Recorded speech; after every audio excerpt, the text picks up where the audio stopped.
ਅੱਜ ਫਗਵਾੜਾ ਦੇ ਮੁਹੱਲਾ ਜੋਸ਼ੀਆਂ ਵਿੱਚ ਇੱਕ ਪਰਿਵਾਰ ਵੱਲੋਂ ਉਹਨਾਂ ਦੇ ਘਰ ਤੇ ਬੈਂਕ ਦੇ ਅਧਿਕਾਰੀਆਂ ਵੱਲੋਂ ਜ਼ਬਰਦਸਤੀ ਕਬਜ਼ਾ ਕਰਨ ਦੇ ਆਰੋਪ ਲਗਾਏ ਗਏ ਕਿਉਂਕਿ ਮਾਮਲਾ ਪਹਿਲਾਂ ਹੀ ਕੋਰਟ ਵਿੱਚ ਚੱਲ ਰਿਹਾ ਹੈ। ਉੱਥੇ ਘਰ ਦੇ ਮਾਲਕ ਕਮਲਜੀਤ ਸ਼ਰਮਾ ਦਾ ਕਹਿਣਾ ਹੈ ਕਿ ਬੈਂਕ ਦੇ ਅਧਿਕਾਰੀਆਂ ਦੇ ਕੋਲ ਕੋਈ ਵੀ ਕਬਜ਼ਾ ਲੈਣ ਸੰਬੰਧੀ ਕੋਈ ਵੀ ਨੋਟਿਸ ਨਾ ਤਾਂ ਮੌਕੇ ਤੇ ਸੀ ਅਤੇ ਨਾ ਹੀ ਕੋਈ ਨੋਟਿਸ ਸਾਨੂੰ ਪਹਿਲਾਂ ਮਿਲਿਆ। ਪਰ ਇੱਥੇ ਹੈਰਾਨੀ ਵਾਲੀ ਗੱਲ ਤਾਂ ਇਹ ਹੈ ਕਿ ਮੌਕੇ ਤੇ ਸ਼ਹਿਰ ਦੇ ਤਹਿਸੀਲਦਾਰ ਸਾਹਿਬ ਵੀ ਮੌਕੇ ਤੇ ਬੈਂਕ ਅਧਿਕਾਰੀਆਂ ਦੇ ਨਾਲ ਆਏ ਸਨ। आओ ਤੁਹਾਨੂੰ ਵੀ ਦਿਖਾਉਂਦੇ ਹਾਂ ਮੌਕੇ ਤੇ ਪੀੜਤ ਪਰਿਵਾਰ ਨੇ ਕੀ ਇਲਜ਼ਾਮ ਲਗਾਏ ਸੰਬੰਧਿਤ ਅਧਿਕਾਰੀਆਂ ਉੱਤੇ। ਪੀਟੂ ਫਲੈਂਕ ਨਿਊਜ਼ ਤੋਂ ਪ੍ਰਿਤਪਾਲ ਸਿੰਘ ਢਿੰਗਰਾ ਦੀ ਰਿਪੋਰਟ। ਕਮਲਜੀਤ ਸ਼ਰਮਾ ਜੀ ਤੁਹਾਡੇ ਘਰ ਦੇ ਵਿੱਚ ਅੱਜ ਤਹਿਸੀਲਦਾਰ ਔਰ ਬੈਂਕ ਆਫ ਬੜੌਦਾ ਜੀ ਦੇ EMPLOYEES ਜੀ ਆਪਣੇ ਲਾਭ ਲਸ਼ਕਰ ਦੇ ਨਾਲ ਆਏ ਸੀ। ਕੀ ਮਾਮਲਾ ਸੀਗਾ ਤੇ ਕਿਉਂ ਆਏ ਸੀ? ਮਾਮਲਾ ਸਰ ਇਹ ਹੈ ਕਿ ਇਹ ਜਿਹੜਾ ਸਾਡਾ ਮਕਾਨ ਹੈ ਇਹਦੇ ਵਿੱਚ ਅਸੀਂ ਜੱਦੀ ਪੁਸ਼ਤੀ ਰਹਿ ਰਹੇ ਹਾਂ ਬਹੁਤ ਪਹਿਲਾਂ ਤੋਂ। ਬੈਂਕ ਆਫ ਬੜੌਦਾ ਤੋਂ ਸਾਡਾ ਇਸ ਮਕਾਨ ਦਾ ਇੱਕ ਲੋਨ ਵਿਕਰਮ ਸੇਠ ਨੇ ਕਰਵਾਇਆ ਸੀ। ਮੈਨੇਜਰ ਕੁਲਦੀਪ ਸਿੰਘ ਜਿਹਦੇ ਵਿੱਚ ਸਸਪੈਂਡ ਹੋ ਗਿਆ ਸੀ ਔਰ ਵਿਕਰਮ ਸੇਠ ਨੂੰ ਵੀ ਸਜ਼ਾ ਹੋਈ ਆ। ਇਹ ਸਾਡਾ ਮਕਾਨ ਦਾ ਲੋਨ ਜਦੋਂ ਕਰਵਾਇਆ ਗਿਆ OD ਲਿਮਟ ਕਰਵਾਈ ਗਈ ਸੀ। ਉਹਦੇ ਵਿੱਚੋਂ ਜਿਸ ਦਿਨ ਇਹ ਲੋਨ ਕਰਵਾਉਣਾ ਸੀ ਉਸ ਤੋਂ ਪਹਿਲਾਂ ਸਾਡੇ ਕੋਲ ਉਹਨੇ ਸਿਕਿਉਰਿਟੀ ਚੈੱਕ ਲੈ ਕੇ ਰੱਖੇ ਸੀ ਸਾਈਨ ਕਰਵਾ ਕੇ, ਇਹ ਕਹਿ ਕੇ ਕਿ ਜਦੋਂ ਤੁਹਾਡਾ ਲੋਨ ਸੈਂਕਸ਼ਨ ਹੋ ਜਾਏਗਾ ਮੈਂ ਇਹਦੀ 10% ਕਮਿਸ਼ਨ ਲੈ ਕੇ ਤਾਂ ਤੁਹਾਡੇ ਡਾਕੂਮੈਂਟ ਤੁਹਾਨੂੰ ਵਾਪਸ ਕਰ ਦਾਂਗਾ। ਜਿਸ ਦਿਨ ਸਾਡਾ ਲੋਨ ਅਪਰੂਵ ਹੋਇਆ ਸਾਡੇ ਅਕਾਊਂਟ ਦੇ ਵਿੱਚੋਂ 65,25,000 ਰੁਪਏ ਬਾਈਟ ਐਂਟਰੀ ਲੂਜ਼ ਚੈੱਕ ਦੇ ਰਾਹੀਂ ਸੇਠ ਦੇ ਔਰ ਮੈਨੇਜਰ ਨੇ ਰਲ ਕੇ ਰੀਆ ਇੰਟਰਪ੍ਰਾਈਜ਼ਸ ਦੇ ਵਿੱਚ ਟ੍ਰਾਂਸਫਰ ਕਰਾ ਲਈ 65,25,000 ਰੁਪਇਆ। ਉਸ ਲੋਨ ਦੇ ਵਿੱਚੋਂ ਰਾਸ਼ੀ ਜੋ ਹੈ ਸਾਨੂੰ ਪੂਰੀ ਨਹੀਂ ਮਿਲੀ ਔਰ ਬੈਂਕ ਦੇ 90,000 ਰੁਪਇਆ ਮਹੀਨੇ ਦਾ ਜਿਹੜਾ ਵਿਆਜ ਸੀ ਉਹ OD ਲਿਮਟ ਦਾ ਸਾਡੇ ਸਿਰ ਪੈਣਾ ਸ਼ੁਰੂ ਹੋ ਗਿਆ, ਜਿਹੜਾ ਅਸੀਂ 17 ਲੱਖ ਰੁਪਏ ਉਸ ਸਟੇਟਮੈਂਟ ਦੇ ਵਿੱਚ ਸਾਡਾ ਆਉਂਦਾ ਅਸੀਂ ਜਮ੍ਹਾਂ ਕਰਾਇਆ ਹੋਇਆ। ਵਿਕਰਮ ਸੇਠ ਉਸ ਦਾ ਨਾਮ ਆ, ਜਿਹਨੇ ਵਿਕਰਮ ਸੇਠ ਔਰ ਮੈਨੇਜਰ ਕੁਲਦੀਪ ਸਿੰਘ ਜਿਹੜਾ ਉਸ ਵੇਲੇ ਬੈਂਕ ਦਾ ਮੈਨੇਜਰ ਸੀ, ਜਿਨ੍ਹਾਂ ਤੇ ਪਰਚੇ ਹੋਏ ਆ ਉਹ ਸਜ਼ਾ ਵੀ ਕੱਟ ਚੁੱਕਿਆ। ਔਰ ਦੂਸਰੀ ਗੱਲ ਇਹ 28 29 30 ਬੰਦੇ ਨੇ ਜਿਨ੍ਹਾਂ ਦੇ ਨਾਲ ਵਿਕਰਮ ਸੇਠ ਨੇ ਫਰਾਡ ਕੀਤਾ ਔਰ ਇਸ ਦਾ CBI ਕੋਰਟ ਮੋਹਾਲੀ ਦੇ ਵਿੱਚ ਵੀ ਕੇਸ ਚੱਲ ਰਿਹਾ। ਉਹਦੇ ਵਿੱਚ 28 30 ਬੰਦੇ ਜਿਹੜੇ ਜਿਨ੍ਹਾਂ ਨੂੰ ਇਹਨੇ ਵਿਕਰਮ ਸੇਠ ਔਰ ਮੈਨੇਜਰ ਨੇ ਲੁੱਟਿਆ, ਉੱਥੇ ਆਵਾਜ਼ ਪੈਂਦੀ ਆ, ਉਹ ਤਰੀਕਾਂ ਭੁਗਤਣ ਜਾਂਦੇ ਆ। ਸਾਨੂੰ ਸਾਰੇ ਬੰਦਿਆਂ ਨੂੰ ਐਜ਼ ਗਵਾਹ ਰੱਖਿਆ ਹੋਇਆ CBI ਕੋਰਟ ਦੇ ਵਿੱਚ ਔਰ ਮੇਨ ਮੁਲਜ਼ਮ ਉਹਦੇ ਵਿੱਚ ਵਿਕਰਮ ਸੇਠ ਔਰ ਕੁਲਦੀਪ ਸਿੰਘ ਆ। ਇਹਨਾਂ ਦੇ ਵੈਲਿਊਰ ਵੀ ਇਹਦੇ ਨਾਲ ਇਨਵੋਲਵ ਸੀਗੇ। ਸਾਡੇ ਜਦੋਂ ਬੈਂਕ ਦੇ ਵਿੱਚ ਜਿਹੜੀ ਸਾਡੀ ਦੇਣਦਾਰੀ ਸੀਗੀ ਬੈਂਕ ਵਾਲਿਆਂ ਨੇ ਸਾਨੂੰ NPA ਘੋਸ਼ਿਤ ਕਰਕੇ ਸਾਡੀ ਜਿਹੜੀ ਇਹ ਪ੍ਰਾਪਰਟੀ ਸੀ ਸਾਨੂੰ ਸੇਲ 'ਤੇ ਲਾਤੀ। ਸਾਨੂੰ ਕਹਿੰਦੇ ਤੁਸੀਂ E-auction ਦੇ ਰਾਹੀਂ ਇਹ ਚੀਜ਼ ਖਰੀਦ ਲਓ, ਤੁਹਾਨੂੰ ਅਸੀਂ ਸੈਟਲਮੈਂਟ ਨਹੀਂ ਕਰਨੀ। ਅਸੀਂ ਇਹਨਾਂ ਨੂੰ 28 ਲੱਖ ਰੁਪਏ ਦੀ ਸੈਟਲਮੈਂਟ ਲਈ ਲੈਟਰ ਭੇਜੀ, ਉਹ ਰਿਜੈਕਟ ਕਰਤੀ। 29 ਲੱਖ ਰੁਪਏ ਸੈਟਲਮੈਂਟ ਲੈਟਰ ਭੇਜੀ, ਉਹ ਵੀ ਰਿਜੈਕਟ ਕਰਤੀ। ਫਿਰ ਸਾਨੂੰ ਇਹ ਤਰੀਕਾ ਦੱਸਿਆ ਗਿਆ ਕਿ ਅਸੀਂ E-auction ਦੇ ਰਾਹੀਂ ਤੁਹਾਨੂੰ ਚੀਜ਼ ਦੇਵਾਂਗੇ। E-auction ਇਹਨਾਂ ਨੇ ਰੱਖੀ ਜੀ 8ਵੇਂ ਮਹੀਨੇ ਅਗਸਤ ਮਹੀਨਾ 2022 ਦੇ ਵਿੱਚ 27 ਲੱਖ ਰੁਪਏ ਇਹਨਾਂ ਨੇ E-auction ਦੇ ਰਾਹੀਂ ਸਾਡੇ ਕੋਲੋਂ ਪੈਸੇ ਦੀ ਡਿਮਾਂਡ ਜੋ ਕੀਤੀ ਗਈ ਅਸੀਂ ਬਿੱਟ ਪਾਈ, ਜਿਹਦੇ ਵਿੱਚ ਅਸੀਂ 25% ਅਮਾਊਂਟ 6,75,000 ਰੁਪਏ ਇਹਨਾਂ ਨੂੰ ਜਮ੍ਹਾਂ ਕਰਾਤਾ ਔਰ ਬਾਕੀ 20 ਲੱਖ ਰੁਪਏ ਦੇਣ ਲਈ ਸਾਨੂੰ ਜੋ ਇਹਨਾਂ ਦਾ ਮੈਨੇਜਰ ਅਭਿਸ਼ੇਕ ਰਾਜ ਜਲੰਧਰ ਬ੍ਰਾਂਚ ਦਾ ਉਹਨੇ 90 ਦਿਨ ਦਾ ਟਾਈਮ ਦਿੱਤਾ ਕਿ ਬਾਕੀ 20 ਲੱਖ ਰੁਪਏ ਤੁਸੀਂ ਸਾਨੂੰ 90 ਦਿਨ ਦੇ ਵਿੱਚ ਪੇ ਕਰਨਾ। ਹਜੇ 90 ਦਿਨ ਤੱਕ ਪੂਰੇ ਹੋਣ ਵਾਲੇ ਸੀ ਤੇ ਅਸੀਂ ਉਹ ਬੈਂਕ ਦੀ ਰਕਮ ਤਾਰਨ ਲਈ ਦੂਸਰੀ ਬੈਂਕ ਯੂਕੋ ਬੈਂਕ ਤੋਂ ਲੋਨ ਆਪਣਾ ਸੈਂਕਸ਼ਨ ਕਰਵਾਇਆ।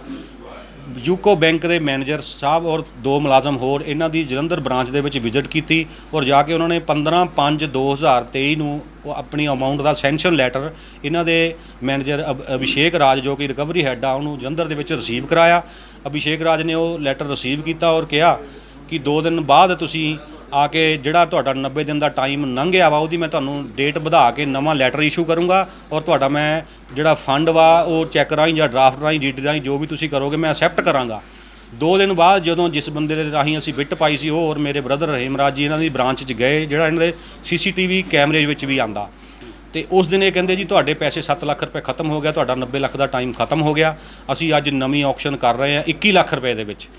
21 ਲੱਖ ਰੁਪਏ 'ਚ ਜਿਹੜੀ ਇਹ ਆਕਸ਼ਨ ਕਰ ਰਹੇ ਸੀਗੇ ਸਾਡੇ ਉਹ ਬਿੱਟ ਵਾਲਾ ਆਦਮੀ ਜੋ ਸਾਡੇ ਬ੍ਰਦਰ ਦੇ ਨਾਲ ਗਿਆ ਹੋਇਆ ਸੀਗਾ ਅਨਵਰ ਸ਼ੇਖ, ਉਸਨੇ ਕਿਹਾ ਕਿ ਮੈਂ ਅੱਜ ਵੀ ਇਸ ਚੀਜ਼ ਨੂੰ ਖਰੀਦਣ ਲਈ ਤਿਆਰ ਹਾਂ, 2,15,000 ਰੁਪਏ ਮੈਂ ਅੱਜ ਵੀ ਜਮ੍ਹਾਂ ਕਰਾਉਣ ਨੂੰ ਤਿਆਰ ਹਾਂ।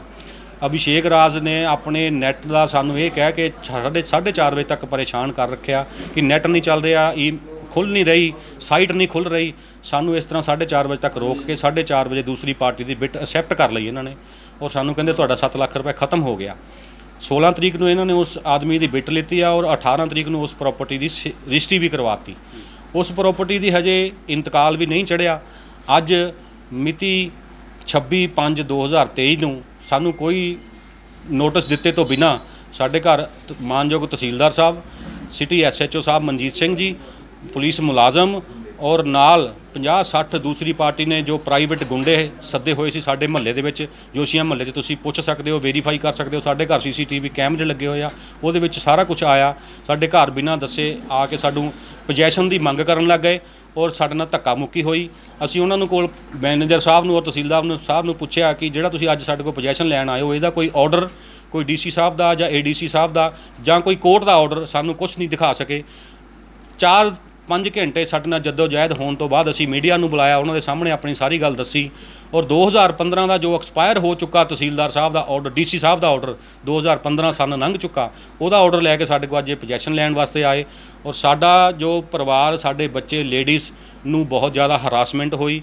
ਮਹੱਲੇ ਦੇ ਵਿੱਚ 50-60 ਗੁੰਡੇ ਬੁਲਾਏ ਗਏ ਸਾਡੇ ਨਾਲ ਕੁੱਟਮਾਰ ਕਰਨ ਔਰ 2 ਕਮਰਿਆਂ ਨੂੰ ਧੱਕੇ ਦੇ ਨਾਲ ਤਾਲੇ ਵੀ ਲਗਾ ਦਿੱਤੇ ਗਏ। ਆਰਡਰ ਦੀ ਨਵੀਂ ਜਿਹੜੀ ਕੋਈ ਕਾਪੀ ਆ ਉਹ ਦਿੱਤੀ ਜਾਵੇ। ਉਹਨਾਂ ਦੀ ਰਜਿਸਟਰੀ ਜੋ ਹੈ 18/5/2023 ਨੂੰ ਹੋਈ ਆ, ਜਦ ਕਿ ਉਹਦਾ ਆਰਡਰ ਜਿਹੜਾ ਸੀ 18/5 ਤੋਂ ਬਾਅਦ ਕਰੰਟ ਆਰਡਰ ਸਾਨੂੰ ਕੋਈ ਨਹੀਂ ਦਿਖਾ ਸਕੇ, ਨਾ ਹੀ ਉਹਨਾਂ ਦੇ ਕੋਲ ਸੀਗਾ। ਬੈਂਕ ਦੇ ਜਿਹੜੇ EMPLOYE ਆਏ ਸੀ, ਸਾਨੂੰ ਕੋਈ ਆਰਡਰ ਨਹੀਂ ਉਹਨਾਂ ਨੇ ਦਿਖਾਇਆ। 4-5 ਘੰਟੇ ਜਹਿਦ ਤੋਂ ਬਾਅਦ 2 ਕਮਰਿਆਂ ਨੂੰ ਤਾਲੇ ਵੀ ਲਗਾ ਦਿੱਤੇ। ਮੀਡੀਆ ਨੂੰ ਅਸੀਂ ਬੁਲਾ ਕੇ ਸਾਰੀ ਆਨਲਾਈਨ ਆਪਣੀ ਗੱਲ ਦੱਸ ਰਹੇ ਸੀ ਔਰ ਇਹਦੇ ਦਰਮਿਆਨ ਤਹਿਸੀਲਦਾਰ ਸਾਹਿਬ ਨੂੰ ਅਸੀਂ ਰਿਕੁਐਸਟ ਕੀਤੀ ਕਿ ਤੁਸੀਂ ਮੌਕੇ ਦੇ ਅਫਸਰ ਹੋ, ਇਹਨਾਂ ਦੇ ਕੋਲੋਂ ਸਾਨੂੰ ਆਰਡਰ, ਨਵੀਂ ਆਰਡਰ ਦੀ ਕਾਪੀ ਹੈ ਤੇ ਅਸੀਂ ਅਦਾਲਤ ਦਾ ਮਾਣ ਰੱਖ ਕੇ ਅਸੀਂ ਪੋਜੈਸ਼ਨ ਦੇਣ ਲਈ ਤਿਆਰ ਹਾਂ। ਲੇਕਿਨ ਨਾ ਤਾਂ ਕੋਈ ਅਦਾਲਤ ਦਾ ਇਹਨਾਂ ਕੋਲ ਆਰਡਰ ਸੀਗਾ, ਨਾ ਹੀ ਇਹਨਾਂ ਕੋਲ DC ਸਾਹਿਬ ਦਾ ਨਵਾਂ ਆਰਡਰ ਸੀ, ਨਾ ਹੀ ADC ਸਾਹਿਬ ਦਾ ਨਵਾਂ ਆਰਡਰ ਸੀ। ਤੁਹਾਡੇ ਨਾਲ ਕੀ ਕਮਿਟਮੈਂਟ ਉਹਨਾਂ ਦੀ ਹੋਈ ਹੈ? ਹੁਣ ਸਾਡੇ ਨਾਲ DC ਸਾਹਿਬ ਨੂੰ ਵੀ ਅਸੀਂ ਰਿਕੁਐਸਟ ਕੀਤੀ, ਇਹਨਾਂ ਦੀ ਵੀ ਰਿਕੁਐਸਟ ਕੀਤੀ। ਹੁਣ ਇਹਨਾਂ ਨੇ ਸਾਡੇ ਕੋਲ 1 ਹਫ਼ਤੇ ਦਾ ਟਾਈਮ ਇਹ ਕਹਿ ਕੇ ਸਾਨੂੰ ਰਿਟਨ ਕਰਕੇ ਦਿੱਤਾ ਕਿ ਤੁਹਾਡਾ ਪੱਖ ਸੁਣਿਆ ਜਾਏਗਾ। ਅਸੀਂ DC ਸਾਹਿਬ ਨੂੰ ਵੀ ਰਿਕੁਐਸਟ ਕੀਤੀ ਕਿ ਜੋ ਸਾਡੇ ਡਾਕੂਮੈਂਟ ਆ ਉਹ ਦੇਖਣ ਲਈ ਸਾਨੂੰ ਟਾਈਮ ਦਿੱਤਾ ਜਾਵੇ। ਉਸ ਤੋਂ ਬਾਅਦ ਅਗਰ ਕੋਈ ਕੋਰਟ ਦਾ ਆਰਡਰ ਆ ਤੇ ਅਸੀਂ ਉਹਨੂੰ ਸਮਝਾਂਗੇ। ਜਦ ਤੱਕ ਸਾਨੂੰ ਕੋਈ ਆਰਡਰ ਦਾ ਨਵਾਂ ਨਹੀਂ ਦਿਖਾਇਆ ਜਾਂਦਾ ਤੇ ਇਸ ਤਰ੍ਹਾਂ ਸਾਡੇ ਨਾਲ ਧੱਕਾ ਨਾ ਕੀਤਾ ਜਾਵੇ। 1 ਹਫ਼ਤੇ ਦਾ ਸਾਨੂੰ ਹੁਣ ਟਾਈਮ ਦਿੱਤਾ ਗਿਆ ਆਪਣਾ ਪੱਖ ਰੱਖਣ ਵਾਸਤੇ। ਹੁਣ ਤੁਹਾਨੂੰ ਕੀ ਲੱਗਦਾ ਵੀ ਜਿਹੜੇ ਬੈਂਕ EMPLOYE ਸੀ ਜਾਂ ਬੈਂਕ ਨੇ ਜੋ ਕੁਝ ਵੀ ਕੀਤਾ ਕਿ ਬੈਂਕ ਫਰਾਡ ਨਹੀਂ ਕਰ ਰਿਹਾ? ਬੈਂਕ ਨੇ ਸਾਡੇ ਨਾਲ ਬਹੁਤ ਵੱਡਾ ਫਰਾਡ ਕੀਤਾ। ਸਾਡੇ ਵਰਗਾ ਇੱਕ ਕੇਸ ਹੋਰ ਨੰਗਲ ਖੇੜੇ ਪਿੰਡ ਤੋਂ ਲਸ਼ਕਰੀ ਰਾਮ ਜੀ ਦਾ ਕੇਸ, ਇਹੀ ਬ੍ਰਾਂਚ, ਇਹੀ ਮੈਨੇਜਰ ਨੇ ਅੱਜ ਤੋਂ 2-3 ਸਾਲ ਪਹਿਲਾਂ ਵੀ ਇਸੇ ਤਰ੍ਹਾਂ ਕੀਤਾ। ਉਹਨਾਂ ਦਾ 33 ਮਰਲੇ ਦਾ ਪਲਾਟ ਇਹਨਾਂ ਨੇ ਦੂਸਰੀ ਪਾਰਟੀ ਨੂੰ ਵੇਚ ਦਿੱਤਾ। ਪੈਸੇ ਖਾ ਕੇ 60 ਲੱਖ ਰੁਪਏ ਦੀ ਚੀਜ਼ 27-28 ਲੱਖ ਰੁਪਏ 'ਚ ਦੇ ਕੇ ਪੈਸੇ ਖਾ ਕੇ ਵੇਚਤਾ। ਔਰ ਉਹ ਕੇਸ ਅੱਜ ਵੀ ਮਾਨਯੋਗ ਅਦਾਲਤ ਫਗਵਾੜਾ ਦੇ ਵਿੱਚ ਚੱਲ ਰਿਹਾ। ਉਹਨਾਂ ਨੇ ਬੈਂਕ ਨੂੰ ਵੀ ਪਾਰਟੀ ਬਣਾਇਆ ਹੋਇਆ ਔਰ ਖਰੀਦਣ ਵਾਲੇ ਨੂੰ ਵੀ ਪਾਰਟੀ ਬਣਾਇਆ ਹੋਇਆ। ਇਸੇ ਤਰ੍ਹਾਂ ਇਹਨਾਂ ਨੇ ਪਤਾ ਨਹੀਂ ਕਿੰਨੇ ਲੋਕਾਂ ਨਾਲ ਫਰਾਡ ਕੀਤੇ। ਫਗਵਾੜੇ ਦੇ ਵਿੱਚ ਜਿੰਨੀਆਂ ਵੀ ਪ੍ਰਾਪਰਟੀਆਂ ਦੇ ਕਬਜ਼ੇ ਬੈਂਕ ਆਫ ਬੜੌਦਾ ਨੇ ਲਿੱਤੇ ਆ, ਉਹਨਾਂ ਨੂੰ ਸਿਰਫ ਇੱਕ ਤਹਿਸੀਲਦਾਰ ਸਾਹਿਬ ਦਾ 2015 ਦਾ ਪੁਰਾਣਾ ਆਰਡਰ ਦਿਖਾ ਕੇ ਨਾਲ ਪੁਲਿਸ ਪ੍ਰਸ਼ਾਸਨ ਲੈ ਕੇ, ਫੋਰਸ ਲੈ ਕੇ ਧੱਕੇ ਨਾਲ ਉਹਨਾਂ ਨੂੰ ਬਾਹਰ ਕੱਢ ਕੇ ਪੋਜੈਸ਼ਨ ਲਿੱਤੇ ਗਏ।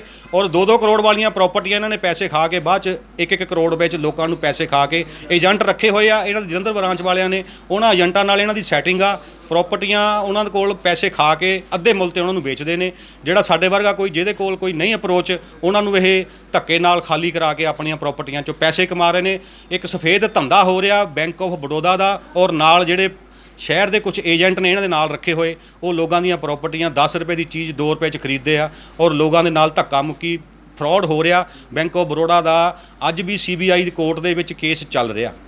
ਹੁਣ ਤੁਸੀਂ ਕੀ ਕਰੋਗੇ? ਅਪੀਲ ਕਰੋਗੇ? ਕਿਸੇ ਅਦਾਲਤ 'ਤੇ ਜਾਓਗੇ? ਅਸੀਂ ਆਪਣਾ ਪੱਖ ਮਾਨਯੋਗ ਸਾਹਿਬ ਜਿਹਨਾਂ ਨੇ DC ਸਾਹਿਬ ਨੇ ਸਾਨੂੰ ਟਾਈਮ ਦਿੱਤਾ, ਸਾਰੀ ਜਗ੍ਹਾ ਅਸੀਂ ਅਪਰੋਚ ਕਰਾਂਗੇ। ਅਸੀਂ ਕੋਰਟ 'ਚ ਵੀ ਜਾਵਾਂਗੇ, ਉਹਨਾਂ ਨੂੰ ਵੀ ਆਪਣੇ ਡਾਕੂਮੈਂਟ ਦਿਖਾਵਾਂਗੇ। ਸਾਡਾ 7 ਲੱਖ ਰੁਪਇਆ ਜੋ ਕਿ ਸਾਡੀ ਮਿਹਨਤ ਦੀ ਕਮਾਈ ਆ। ਅਸੀਂ ਹਰਗੋਬਿੰਦ ਨਗਰ ਦੇ ਖੇਤਰ ਦੇ ਵਿੱਚ ਆਏ ਨੇ। ਜੀ ਕੀ ਮਾਮਲਾ ਹੈ? ਪੂਰੀ ਫੋਰਸ ਲਾਭ ਲਸ਼ਕਰ ਦੇ ਨਾਲ ਆਏ। ਜੀ ਇਹ ਬੈਂਕ ਆਫ ਬੜੌਦਾ ਦਾ ਪੁਰਾਣਾ ਬੜੀ ਲਿਟੀਗੇਸ਼ਨ ਸਰਫੇਸੀ ਐਕਟ ਦੇ ਥੱਲੇ ਚੱਲਦੀ ਸੀ, ਜਿਹਦਾ ਮਾਨਯੋਗ ਡਿਪਟੀ ਕਮਿਸ਼ਨਰ ਸਾਹਿਬ ਨੇ ਬੜਾ ਪੁਰਾਣਾ ਹੁਕਮ ਕੀਤਾ ਹੋਇਆ ਸੀ।